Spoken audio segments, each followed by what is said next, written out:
Bonjour, bienvenue sur l'AGFI TV. Nous sommes avec Agnès Benassi-Kéré, présidente déléguée du Conseil d'analyse économique, ancienne directrice du CEPI, professeure à l'Université de Paris 1, PSE, Paris School of Economics. Bonjour Agnès. Bonjour. Agnès, le CE vient de publier une note en septembre 2014 sur la croissance potentielle de la France et sur les moyens de la redresser, puisque la tendance est plutôt à la baisse. Fin 2014, des éléments plutôt favorables sur la croissance française ont été publiés par l'INSEE. L'euro, le pétrole, la désinflation, ce sont des bonnes nouvelles ? Oui, alors en effet, nous avons plusieurs bonnes nouvelles qui sont intervenues en deuxième partie de l'année 2014, et sur la croissance de court terme et sur la croissance à plus long terme. Alors sur la croissance de court terme, il y a deux bonnes nouvelles essentielles. La première, c'est la baisse du prix du pétrole, qui a été supérieure à $100 le baril et maintenant à $60. Donc c'est une baisse substantielle, disons divisée par deux. La facture pétrolière, la facture énergétique, mais c'est du gaz et du pétrole, c'est à peu près 3% du PIB. Donc vous voyez bien qu'à terme, si on divise le prix par deux, c'est des montants tout à fait considérables qui vont dégager du pouvoir d'achat pour les ménages, mais également des coûts en moins pour les entreprises. Donc ça, c'est la première bonne nouvelle de court terme. La deuxième, c'est la dépréciation de l'euro. Alors, la dépréciation de l'euro annule une partie de la baisse du prix du pétrole, puisque le pétrole est libellé en dollars, mais ne l'annule pas complètement. La baisse de l'euro est moins forte que ce que les gens croient en général. Depuis mars 2014, l'euro par rapport au dollar s'est déprécié d'environ 13%, mais en termes effectifs, c'est-à-dire en moyenne par rapport à l'ensemble de nos partenaires et concurrents, c'est plutôt 4,5-5%. Alors en janvier 2014, nous avions publié une note du Conseil d'analyse économique évaluant l'impact d'une variation de l'euro sur les exportations françaises. Et on voyait un impact tout à fait considérable. 10% de dépréciation donnait plus 6-7%, jusqu'à 8% d'exportation en valeur en plus. Alors ça, c'est vis-à-vis de hors zone euro, bien sûr, puisque l'euro n'a pas d'impact sur... Dans l'intérieur de la zone euro, bien sûr, oui. Donc si on divise grosso modo par deux, on peut espérer une hausse des exportations de l'ordre de 4% en valeur, ce qui est tout à fait important. Les exportations hors zone euro par rapport au PIB, c'est à peu près 11%. Donc on se retrouve avec une impulsion de l'ordre de 0,4%, donc en prenant à partir de mars 2014, et non pas simplement sur le dernier trimestre. Donc en accumulant sur 9 mois l'impact de la baisse de l'euro. Donc on voit que c'est tout à fait substantiel sur l'économie à court terme. Bien sûr, on sait qu'une dépréciation n'a d'impact qu'à court terme. Donc après, la question, c'est à plus long terme. Et là aussi, on a des bonnes nouvelles. Sur le 2015, en tout cas, votre sentiment, c'est que plusieurs conditions sont réunies pour qu'effectivement, on ait une accélération de la croissance. Voilà, parce qu'on a eu des chocs extérieurs qui sont plutôt favorables. Bon, à cela, vous n'ajoutez pas des éléments de politique économique, je pense à la loi Macron, au pacte de responsabilité et de solidarité, au CICE. Est-ce que les choses vont jouer positivement aussi ? Alors le CICE, c'est une politique particulière. Je ne dirais pas que c'est une politique de long terme. C'est-à-dire que s'il n'y a pas de réforme structurelle, le CICE n'aura pas d'impact à long terme.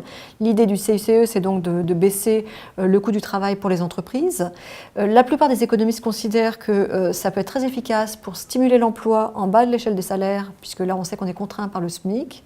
Mais pour des niveaux de salaire plus élevés, ce qui est le cas du CICE et du pacte de responsabilité, eh bien, les baisses de charges, en fait, s'évaporent un petit peu en salaire. Alors, c'est bien pour les salariés qui voient leur pouvoir d'achat augmenter, mais en termes de marge pour les entreprises et de compétitivité, on rate un peu la cible. Ça, c'est le CICE. Maintenant, si on parle de croissance à plus long terme, les éléments importants, si vous voulez, c'est ce qu'on appelle les réformes structurelles, qui est une espèce de sac où on met plein de choses. Donc là, vous passez sur la croissance potentielle. La croissance potentielle. Donc, on abandonne le terrain de la croissance purement conjoncturelle et on ouvre la question de la croissance potentielle, c'est-à-dire la croissance, la capacité en fait de la machine, de la locomotive économique à aller vite ou pas. À créer de la richesse sur longue période. De la richesse, de l'emploi. Voilà, le ralentissement de la croissance ne date pas de la crise. La croissance a ralenti décennie après décennie. La production globale, la productivité globale des facteurs, c'est-à-dire l'efficacité combinée du travail et du capital dans l'économie française, s'est ralentie très nettement depuis 10 ans. Donc là, il y a un vrai sujet. Dans l'analyse qui a été faite par le Conseil d'analyse économique, donc c'était une note rédigée par Patrick Artus, Pierre Monin et Cecilia Garcia Peñalosa, il pointait l'importance du capital humain dans cette affaire. Pour 2 raisons. La première, c'est quand on regarde les statistiques d'emploi, là où la France est vraiment différente des autres pays, c'est pour les jeunes et les seniors. Sur les seniors, on est en train de rattraper un peu. Le taux d'emploi des seniors augmente, on pourrait faire plus, et il y avait des propositions pour élever le taux d'emploi des seniors. Et du côté des jeunes, on n'a pas fait beaucoup. Nous allons bientôt publier un travail sur l'apprentissage.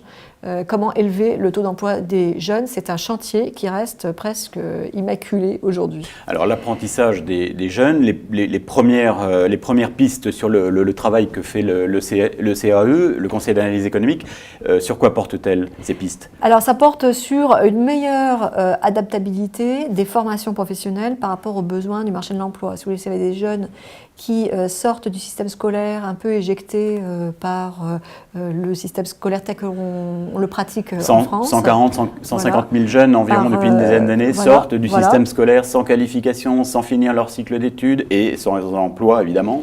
Alors on a des places en formation professionnelle. Le problème c'est d'abord de prendre en compte leurs désirs par rapport à leur orientation. Souvent il y a des problèmes parce que par exemple la formation qui leur convient est loin. Il n'y a pas de moyens de transport, il n'y a pas de logement, etc.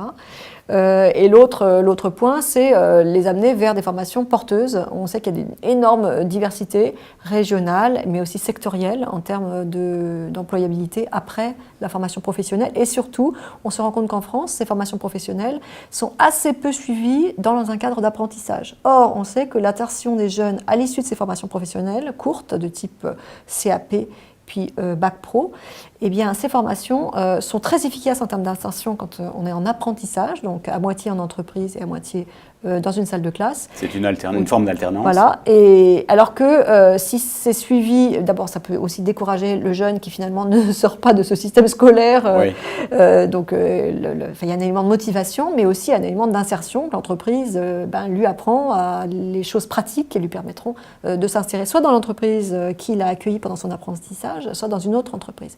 Donc ça c'est un premier élément quantitatif pour les jeunes peu qualifiés, qui ont vraiment beaucoup de difficultés à s'insérer. Et si on ne fait pas quelque chose très rapidement, on est dans un désastre, parce que ces jeunes, bien naturellement, vont vieillir. Alors ensuite, il y a une question qui est plus en haut de l'échelle, qui est l'enseignement supérieur.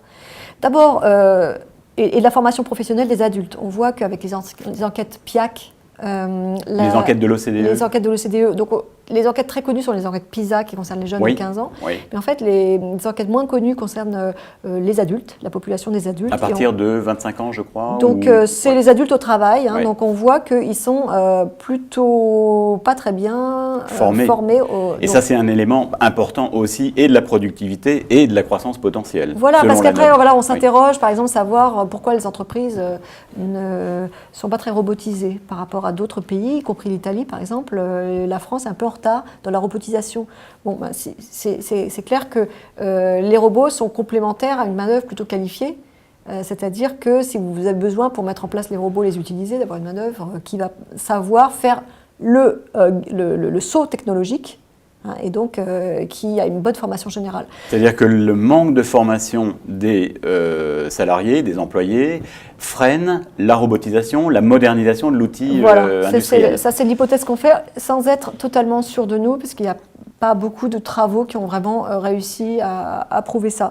Par contre, ce qui est clair, c'est que quand on voit l'enseignement supérieur, les taux d'insertion professionnelle varient énormément selon les secteurs. Si vous le prenez 11 ans après la fin des études, quelqu'un qui a un BTS ou un DUT dans des métiers tels que la mécanique, le bois, la construction c'est peut-être plus trop le cas aujourd'hui, mais en tout cas la mécanique ou le bois ou des secteurs comme ça, eh bien il a un taux de chômage de l'ordre de 4%. Quelqu'un qui a un master de sociologie, psychologie, communication ou documentation, il a un taux de... Donc 11 ans après la fin des études, il a un taux de chômage de 14%. Et 10 points d'écart. Alors, je ne suis pas en train de dire que tout le monde doit aller faire un BTS de mécanique, mais on a l'impression qu'on a un système d'enseignement à la fois pour les premiers niveaux, CAP, Bac Pro, mais également dans l'enseignement supérieur, qui est insuffisamment réactif par rapport à la situation du marché de l'emploi. Alors on pourrait dire, mais oui, c'est des jeunes qui ont voulu faire ces formations, mais étaient-ils suffisamment informés de la situation du marché du travail? Et avons-nous, donc une des propositions, c'est de mettre en place aussi des systèmes d'incitation, par exemple pour avoir une bourse pour étudier, que le seuil de revenus des familles soit différent selon le secteur dans lequel on veut étudier, que ça donne un signal prix à l'étudiant qui s'engage dans des études. S'il veut vraiment faire de la communication, il peut le faire, mais il y a un risque. Et il le sait, et c'est à ses propres frais.